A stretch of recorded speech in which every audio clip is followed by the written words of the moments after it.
Padova è conosciuta come la città dei tre senza, ora potrebbe aggiungersene un quarto senza punti sulla patente. Dall'analisi di un sito specializzato in assicurazioni, realizzato esaminando i rendiconto dei proventi delle violazioni del codice della strada, è emerso infatti che la città più multata del Veneto è Padova.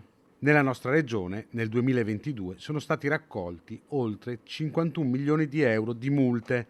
Le province che hanno pagato di più sono quelle di Verona e Padova, rispettivamente con 15 milioni e mezzo di euro e quasi 14 milioni di euro, seguiti da Venezia.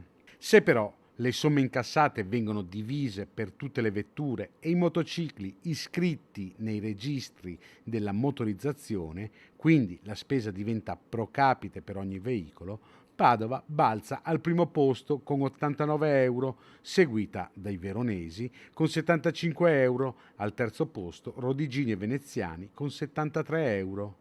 Ai piedi del podio arriva Treviso con 72 euro, seguita da Vicenza con 64 euro.